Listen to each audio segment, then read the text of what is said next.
Entre les abords de la bibliothèque de Serémange-Erzange qui s'est mue en mini-plage, le paysage lunaire du Crassier de Nilvange, les balades comtées, champêtres et boisées, le dénominateur commun fut la conteuse Caroline Cyr. Je rappelle qu'un portrait de la conteuse Caroline Cyr figure sur notre reportage Insolivre Serémange, qui lui-même est sur notre site régivision.net, chaîne locale. Une conteuse qui donna des allures, en tout cas une ambiance irlandaise aux Insolivres 2012. En effet, les Insolivres chapitre 5 furent tout aussi surprenants que livresques. Cette manifestation culturelle départementale s'est à nouveau comptée dans la vallée de la Fench en coopération avec bon nombre de bibliothèques de la vallée. Monsieur Michel Colneau, directeur de la médiathèque de Nilvange, pôle départemental de lecture. Aujourd'hui, on a Hayange, oui, qui était pas là l'année dernière. Donc, Serémange, Ucange, Famec, Florange et donc Nilvange. Donc voilà, c'est un projet qui a été construit en coopération entre les bibliothécaires de la vallée de la Fench, à la fois pour mutualiser des idées et des moyens. L'idée des Insolivres, c'est toujours la même, c'est d'amener le livre et la lecture dans des lieux qui n'y sont pas dédiés habituellement. Donc on a aujourd'hui cette balade comptée avec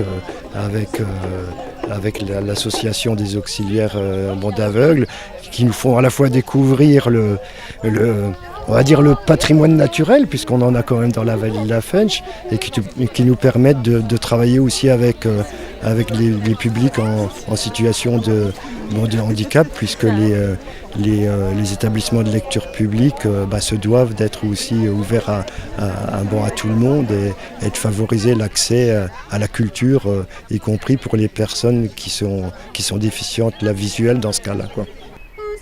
Et les contes de Caroline Cyr, ponctués par les rythmes du bodram tambourin irlandais, ces ballades irlandaises en gaélique, ont en effet charmé plus d'une et d'un.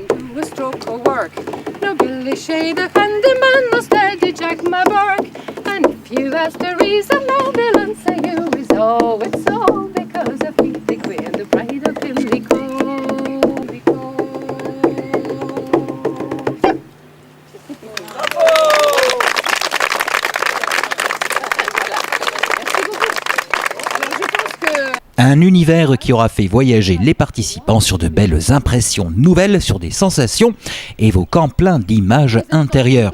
Comme quoi, en matière de contes, c'est une histoire d'écoute, d'oreille et de cœur plus que de vue. En effet, la médiathèque de Nilvange avait également ouvert les pages du chapitre 5 de ses Insolivres 2012 aux auxiliaires des aveugles de Moselle, association présidée par monsieur François Condello. L'association est une association qui a à peu près environ 150 membres, dont moitié-moitié des déficients visuels et l'autre moitié des personnes qui sont bénévoles. Alors notre association a pour vocation de faire des activités pour des déficients visuels avec des personnes bénévoles. Et nous faisons beaucoup d'activités, c'est-à-dire tous les jeudis déjà nous faisons de la marche, tous les mercredis nous faisons de l'informatique qui est dédiée aux déficients visuels. Et une de nos vocations également, c'est de faire sortir des déficients visuels à travers nos différentes activités. Les Insolivres 2012 aux multiples déclinaisons ont conduit les membres de l'association des auxiliaires des aveugles de Moselle sur des terres nilvangeoises certes, mais aux allures irlandaises. Ils ont l'impression, tout à leurs aspirations spirituelles, ils ont l'impression déjà de marcher en terre promise, de voler. Marcher en terre promise, voler. Alors, en effet, ils se sont lancés sur les traces des grandes figures mythiques de l'Irlande. Venez voir ma magnifique collection de crânes, les plus grands héros de l'Irlande.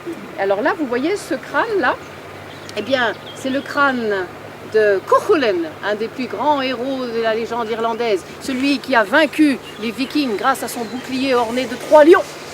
Leurs balades comtées, leurs balades irlandaises les ont conduits de la médiathèque au site de la Vierge d'Ayange, au pied de laquelle se trouve toujours le SOS lancé à la vallée pour notre sidérurgie maltraitée.